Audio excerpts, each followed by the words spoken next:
sperm approaching an ovum just prior to fertilization. This is an ancient temple. Yeah. Do you know how small? How is that possible? No, man, it's just the snake eating a ball. It's not. You asked for it. So we'll deliver it. That's our guarantee. Sorry. That's just kidding, Mahabharat guy. Zing. Your day's coming. So at Your some day's point, coming. your day's coming. Yeah. Only if you keep up the hard work. Oh my gosh. Except for in the live stream. This has been suggested to us so many times in the last week or two. Yeah. Praveen's newest video, Evidence of Ancient Medical Technologies. Are we a product of genetic engineering? And it's referring to Indian medical technologies. Wow. This is coming way out of left field. Yeah. This is great. I think we just go. Let's have a little bit of fun, shall we? Hey guys, today I want to show you some radical, groundbreaking evidences about ancient India and its technology. Here's a carving found in an ancient temple. Whoa. It shows Sperm something and egg. mind-boggling. A sperm approaching an ovum just prior to fertilization. But this sounds This is an ancient temple. Yeah. Do you know how small? How is that possible? What the fuck? No, man, it's just the snake eating a ball. It's not. It's clear. It's definitely not. How? How? You just look real close. I was watching Inner Engineering the other day, and Sadhguru was talking about how the Buddha was just like, oh, there's cells in the body. Thousands of years later, scientists are like, we've discovered something amazing! The cell is in the body! Then he came up with a word for subatomic particles, Yeah. and then scientists did the same thing.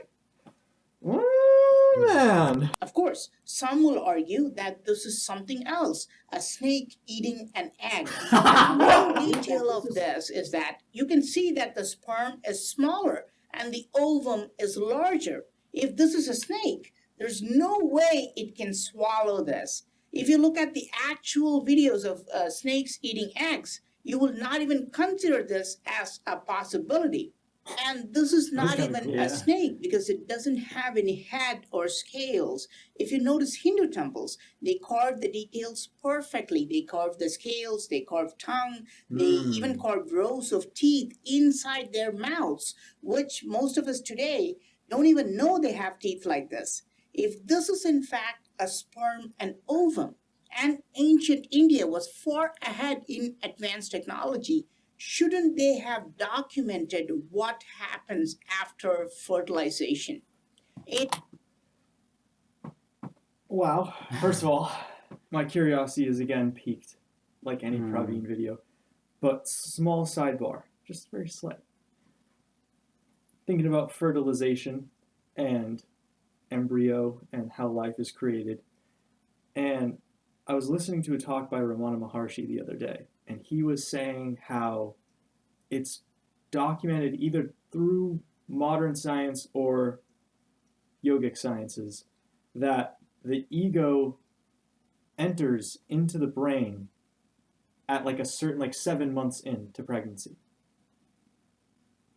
What do you mean that's documented? It's, They just asked? he like, Yo! Hey, it's like, well, he that was his on ego yet? that was his conclusion, was that there was a certain part of the brain that like begins to pulsate at that point that we now recognize as like the sense of like differentiating myself from other. And it's like begins to pulsate around that time. And so his idea was that, I guess it's more than an idea because it's from Ramana Maharshi, is that something from above brings the ego in. And so this is like a very conscious decision. Do with that what you will. Do with that what you will. I'm just going to leave it at that. And we're going to keep learning about stuff. In another ancient temple, you can see something even more strange, a single cell. This is unmistakable because it looks circular, like an egg cell, with a round nucleus at the center. So, what happens when a sperm unites with this egg cell? A new life called zygote or embryo is formed and it starts to divide rapidly. The fertilized egg starts to split into two cells. Again, this is clearly shown in the same temple in the same place. Then it starts to split into four cells. Again, this cell division is also clearly shown in the same temple side by side, as though they're giving us a step by step explanation of the process. Then the cells start to become a blob. That was a sick transition. Praveen, you've done well. That was nice. There's a lot of skepticism when it comes to Praveen video. You know what? You know what? I'm here for it. I don't care. I'm just gonna say it. I don't care. We got a circle, then we got a yin yang, then we got a triple yin yang, then we got a quadruple yin yang. It must be a cell dividing itself. I mean, maybe. But let's not say that we're sure All right. just yet. All right, I'll let you be the skeptic. Yeah, all right, I'll be the skeptic. Well, we need you. Yeah. I'm just over here like, yes! Yes! Yes! It's radical. It's radical. Let's do this. Slowly start to look like a human after 8 weeks. Now, this is called a fetus. Now, thus far, you have definitely wondered, is this all true? Or is this something? He's got you. Yeah, He's got you. Pinned. He said, Prove it. Eli. Prove it to me. Eli. Else? If this is really true, if they studied the fertilization and cell division, then there should be carvings of fetus inside the womb, right? In a temple called Kundaram Bhairavar temple, there are carvings showing fetus with the umbilical cord attached, clearly in a fetal position, just like how we are able to see them with advanced technology now. There are other carvings showing stylized form of the human fetus as well. I have personally visited this temple to film this. However, I was told that photography has now been banned. But I've seen them with my own eyes and confirmed that these carvings are there in the temple, but the pictures I'm using are from the internet. But this is not the only temple which shows the fetus. In another ancient temple in the village of Sirukarumbur, there is a weird carving. Again, it shows an unborn baby, a fetus inside the womb in the fetal position. These carvings of fetuses are found in several ancient temples. But this carving gives us some spectacular details. What I'm getting from this is like just at base level how incredible it is that there were people at one point who worshipped the human system so much that they were willing to make a temple about it, and not a temple about necessarily like something somewhere else, like something divine. Like it's just like, this is just a description of, it just kind of brings to the forefront of your awareness like how incredible it is that humans exist. And the process of regenerating new life. Yeah, definitely. Yeah, these are crazy. Yeah. It's like, Beautiful. Incredible.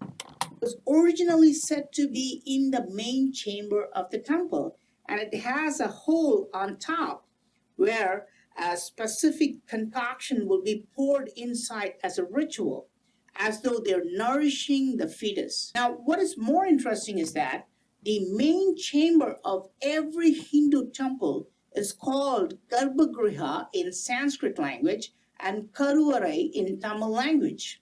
Both these words mean one and one thing only, uterus or womb. Why would a temple's central chamber, the sanctum sanctorum, be called the womb? How is it related to pregnancy?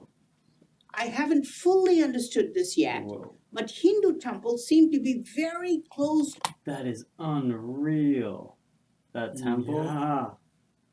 Yeah. Yeah, and for me, it definitely goes back to.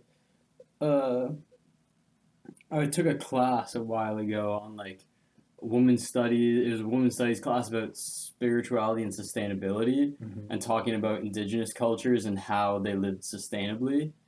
And through studying, I forget exactly where these different temples were. I have a whole book about it, but it's about looking at old structures with trying to get rid of the male-oriented bias, or like the things that we're comparing them to our cultures now. Yeah. And there are so many temples that do have a seemingly focus on the idea of womb or mother or birth, and the idea that that is central in the temple, I find so cool. Just I like also, that's the name. In that clip that he was saying, was it like went along with when he was talking about how the center of the temple is called the womb. It looked like there was a lingam in it. Yeah. And that just intrigued me. Then it makes me think about like the shape of the Dhyana Linga, of like a sort of sphere, or I think he talks about it as a cylinder. Very, very similar to those things, but not that thing. Ellipsoid. Tell me what you think. Do you think that this at all relates to the idea of a lingam? Sadhguru does say that the Dhyana Linga is like the perfect meshing of male and female energy, and that you experience both when you're inside. Yes. Yes. Yeah. Sure. Why not? Sure. I like, Praveen, he's kind of cute. I like him on the screen. Related to pregnancy. I've shown you what happens inside the body, but what happens outside? Is it carved in Hindu temples? There are thousands of carvings showing pregnancy in Hindu temples. In fact, with the data I have collected, I'm now able to even classify them.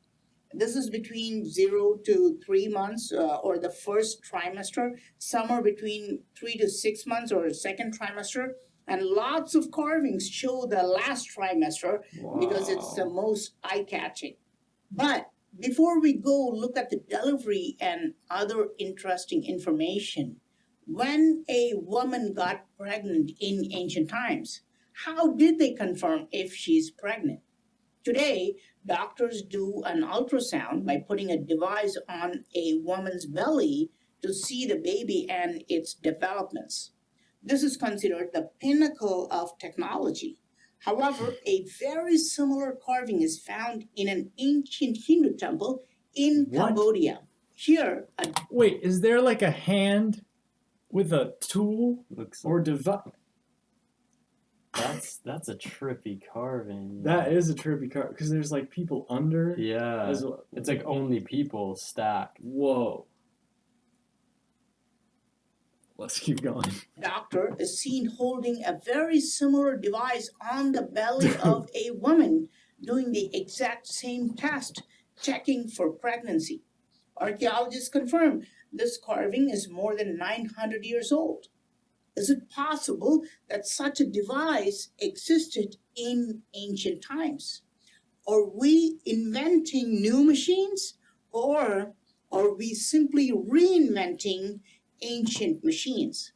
But on top of this, we were watching a Shri M video a while back, and he talks about like a radio transmitter and a receiver being in these two spots in your head, and then it makes you think of like, well, how did people come up with radios?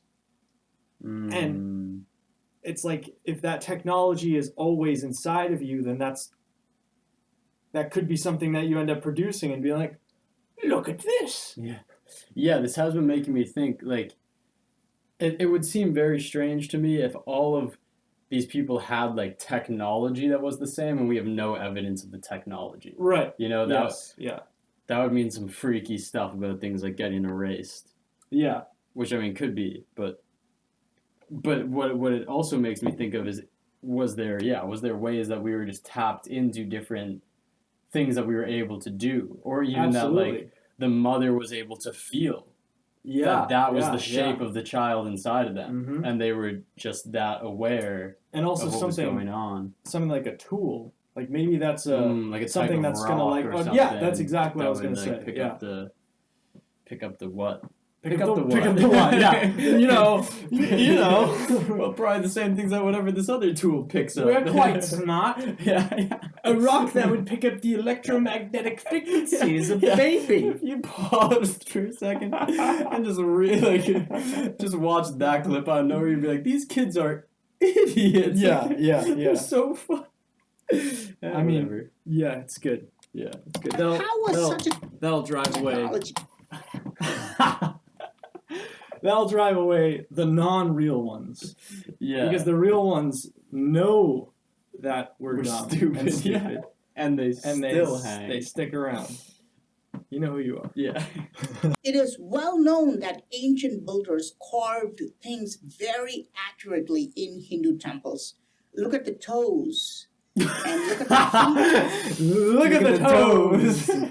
Believe it or not, in the ancient temple of Srirangam, I found a very strange carving. A woman is holding up her leg to facilitate a man who is implanting something into her womb.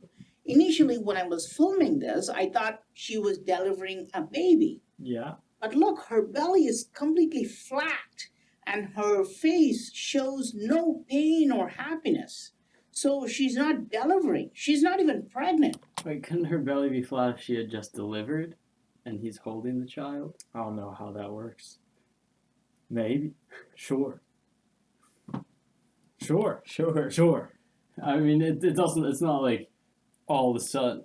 No, the majority of the size is gone, right? When you release a child, honestly for sure. do not it's know like that. a baby of this size. Have you ever witnessed a birth? No, I've talked to my mom about a birth. She made birth? me. How would your mom know anything about birth? So what is being implanted inside her womb? The answer is found in the ancient text of Mahabharata, which explains the curious. Excuse me. I'm very intrigued now. Did you say Mahabharata? Maharabata? I don't know how it's even pronounced. I'm pretty sure that that's the same thing that we've been getting spammed. And I'm here. Let's see. This case of Krishna's brother. After fertilization, an embryo was taken out of Krishna's mother and then implanted in the uterus of a surrogate mother. Today, this process of inserting an embryo in a different womb is specifically called gestational surrogacy. Until the last century, this would have sounded like magic. But with our technological advances, we cannot help but wonder, did ancient people use a similar technology? How else can we find such a carving with precise details and the matching description in an ancient text? Compared to his brother, Krishna's birth was only moderately complicated. His mother did not deliver him naturally, so they had to do a cesarean or a C-section surgery. The ancient text describes this surgical procedure as Shalya Prayoga, and the mother's belly was slit open to bring Krishna into the world. Even today, in Krishna's birth town, his birthday is celebrated in a very unique way. They will make thin cuts in a cucumber and show baby Krishna coming out to remember how he came into the world. While modern experts claim Krishna as a fictional mythological figure, many Hindus believe Krishna existed just like Buddha. Even outside India, for example, in Cambodia, Krishna's mother is still revered as the godmother in Cambodia. You can find lots of 1,000-year-old carvings. But carvings of her may be a little too accurate. Can you see the problem here? Yes, those three lines at the bottom of the belly, identical to the marks created by a modern C section. Some of you may think these are stretch marks caused by pregnancy, but stretch marks are vertical, not horizontal, and you should find them all over the belly. However, C section marks are horizontal, and these marks are shown only on the lower abdomen, clearly portraying C section delivery. How did sculptors know how to portray Krishna's mother with these marks if they had no knowledge of C section? In fact, this Decent mark point. is Well, that was shown good. in That was- many. Hey, decent Hey, point. hey. One for Praveen. One for Praveen. That was good. That was good. I like that. That was good. Carvings of devatas or godmothers around many Hindu temples. This means in Oh, ancient shoot. times, That is a rad card. Mm. I love the ones that just have like a lot of it's just like a lot of movement, a lot of dynamics, and then Yeah. the face gets me. It's like the Yeah. face is what I've been interested in is how often people will sort of gauge your mood based on how your face looks. Mm. And if you were able to, on the internal, be in a certain state, you could allow your external face to look like whatever it is. So sometimes I've been like, I've been in like meditation and feeling like I'm getting too serious or something, or that like just to show that I don't know how to really word this correctly. Mm. Like that that what I externally portray does not necessarily mean anything for the internals, and knowing that for myself, so I'll just like stick out my tongue or just like make a really crazy face and then just go right back and just like recognize that like that had nothing to do with what was going on in the inside. So you could, it just like creates this atmosphere in yourself where like you can go through your day, you can be doing all the things, and on the inside it's something so different. It can be like, that's fine, there's nothing wrong with that. You don't have to. I feel like for a while I had this mindset where it's like, well, if I'm changing on the inside, then like everybody needs to know.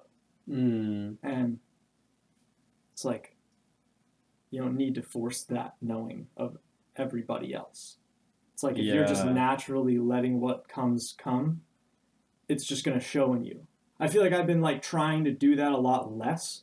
And this weekend or last weekend, my sister was like, what's going on with you? Like, what happened? Like something significant has happened to you. I've sensed it. And I was like, I recognized that I had not been trying to portray anything, though I have in the past and not gotten any like, what's going on?